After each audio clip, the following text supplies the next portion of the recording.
आदरणीय प्रधानमंत्री जी से भी बात की, उनको भी कहा सरकार बनाने में हमारी तरफ से कोई अड़चन नहीं है, आप निर्णय ले लो।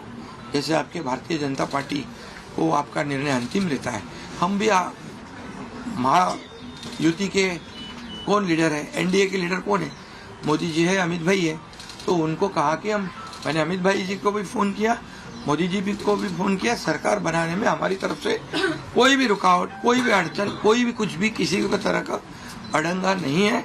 आप बेशक आप निर्णय ले लो, उस निर्णय की तामील हो जाएगी, निर्णय की अमल हो जाएगी। और मैं आज आप सबको कहता हूँ कि भारतीय जनता पार्टी के वरिष्ठ नेता जो निर्णय लेंगे मुख्यमंत्री पद के बारे में, जो उनका कैंडिडेट होगा, उसको हमारा शिवसेना का पूरी तरह समर्थन है, पूरी तरह हमारा पाटिंबा उनको है। ये आपको बताने के लिए मैंने आज सबको बुलाया। जो वरिष्ठ नेतृत्व जो है वो जो निर्णय लेगा उसके लिए शिवसेना का पूरा पाटिंबा है, शिवसेना का समर्थन है। ये आज की बात हो गई, अभी आपके दिल में और कोई शंका कुशंका रखने की आवश्यकता नहीं है।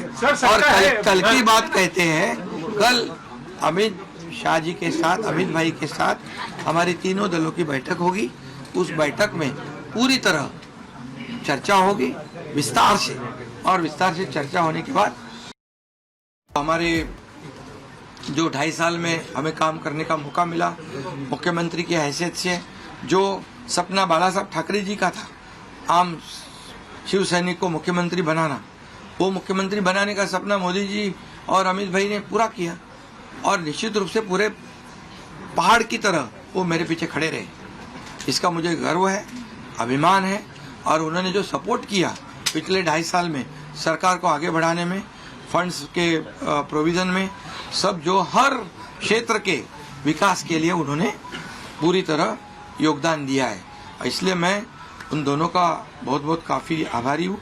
और हमारी सरकार हमारे बाला साहब ठाकरे जी के विचारों पे चलती है। आनंद दिघे साहब हमारे गुरु है, और निश्चित रूप से ऐसी सरकार जो है आम जनता की सरकार है, सर्वसामान्य मानुष की सरकार है, एक कॉमन मैन की सरकार है।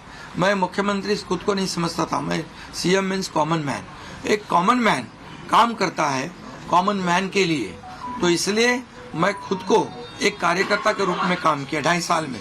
और 2.5 साल में इतना काम किया है, हमने इतना काम किया है कि जो महाविकास आघाड़ी ने बंद पड़े जो प्रकल्प थे, जो रुकाए, जो बंद किए हुए प्रकल्प, उसको हमने शुरू किया। एक तरफ विकास किया, दूसरी तरफ कल्याणकारी योजना है, जैसे लाडली बहना योजना है, लाडला भाई है, कई योजना है। और ये आम जनता के जीवन में जो बदलाव लाने की कोशिश हमने, क्योंकि मैं जानता हूँ गरीबी क्या है। तो सीधे रुक करेंगे अपने सहयोगियों का, हमारे साथ जुड़ रहे हैं सत्यप्रकाश और कोमल मुंबई से, विवेक दिल्ली से। लेकिन पहले जाएंगे सत्यप्रकाश के पास। सत्यप्रकाश, ये तो साफ हो गया शिंदे की प्रेस कॉन्फ्रेंस के साथ कि अब शिंदे मुख्यमंत्री की रेस से बाहर हो गए हैं, कमान फडणवीस के हाथों में दिखाई दे रही है।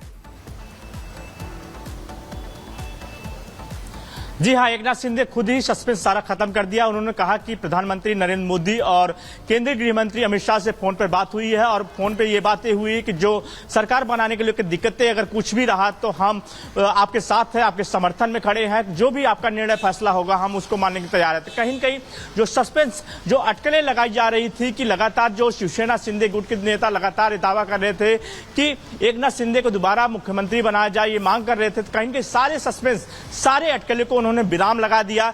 अब यह तय हो गया कि जो होगा सीएम बीजेपी की तरफ से होगा, हाईकमान फैसला करेगा। कल एकनाथ शिंदे जा रहे हैं, अजित पवार दिल्ली में है, और देवेंद्र फडणवीस जा रहे हैं। जो बीजेपी के टॉप लीडर है वो दिल्ली में जा रहे हैं, शिंदे गुट के टॉप लीडर वो दिल्ली में जा रहे हैं। तो कल कहीं न कहीं पूरा फैसला हो जाएगा, पोर्टफोलियो को लेकर फैसला हो जाएगा, किसके पास कौन पोर्टफोलियो रहेगा, कैबिनेट मिनिस्टर कौन बनेगा, सारे नामों को कल फैसला हो जाएगा दिल्ली में हाईकमान के सामने। तो कहीं न कहीं आज सीएम, जो एक कार्यवाहक सीएम है एकनाथ शिंदे ने खुद सीएम पद को लेकर, सारी चीज को लेकर विराम लगा दिया। सस्पेंस जो है वो खत्म होता हुआ नजर आ रहा है महाराष्ट्र के अंदर, क्योंकि खुद ही जिस तरीके से एकनाथ शिंदे की तरफ से कहा गया बीजेपी का मुख्यमंत्री उन्हें मंजूर यहां पर होगा। मैं विवेक आपके पास आ रहा हूं, क्योंकि कल की बैठक पर अब सबकी निगाहें रहेंगी, लेकिन फॉर्मूला क्या तय हुआ है और कल की बैठक में उन चीजों पर किस तरीके से जो है मंथन होने वाला है? वो महाराष्ट्र के चुनाव के संदर्भ में है। आप सभी जानते हैं कल संविधान दिवस था। संविधान दिवस के उपलक्ष्य पर जिस प्रकार से मल्लिकार्जुन खड़गे जी ने अपने कार्यालय, कांग्रेस के कार्यालय में भाषण देते हुए उन्होंने ईवीएम को कोसा है और जिस प्रकार उन्होंने कहा है कि ईवीएम हटाना है और बैलेट पेपर को फिर से लेकर आना है, उस विषय में आज यह प्रेस कॉन्फ्रेंस हो रही है। मल्लिकार्जुन जी ने कहा है कि हमें ईवीएम को साइड में रखना है। मल्लिकार्जुन जी, आप ईवीएम को साइड में रखिए या ना रखिए, मगर जनता ने कांग्रेस पार्टी को तो साइड में रख दिया है। इसमें कोई दो मत नहीं है कि आज किसी भी राज्य में कांग्रेस साइड में है। Congress has been sidelined in the election of literally every state. Even in Jharkhand आज कांग्रेस पार्टी भारतीय जनता पार्टी के पीछे है। महाराष्ट्र में तो नेस्तनाबूत हो गई है। मात्र 16 सीटें लेकर कांग्रेस पार्टी महाराष्ट्र में आई है, जहां महायुति की प्रचंड जीत हुई है। वही कांग्रेस पार्टी आज महाराष्ट्र में एक तरह से उसका सफाया हुआ है। स्वाभाविक है, the frustration is written large on the face of the leaders of Congress party, including mister Rahul Gandhi and others. Mallikarjun खड़गे जी ने कहा कि हमें ईवीएम कतई नहीं चाहिए। मल्लिकार्जुन जी, राहुल गांधी जी, आपको ईवीएम नहीं चाहिए।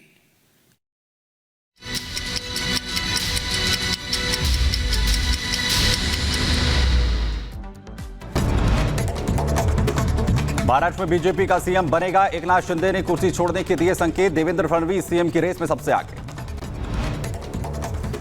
नागपुर पहुंचे बीजेपी नेता देवेंद्र फडणवीस। थोड़ी देर में बीजेपी की प्रेस कॉन्फ्रेंस। बीजेपी मुख्यमंत्री के लिए फडणवीस के नाम का कर सकती है ऐलान। संभल हिंसा मामले में एक्शन तेज, तो वहीं पुलिस और जिला प्रशासन ने प्रदेश सरकार को सौंपी हिंसा मामले की एक रिपोर्ट में हिंसा की पूरी जानकारी।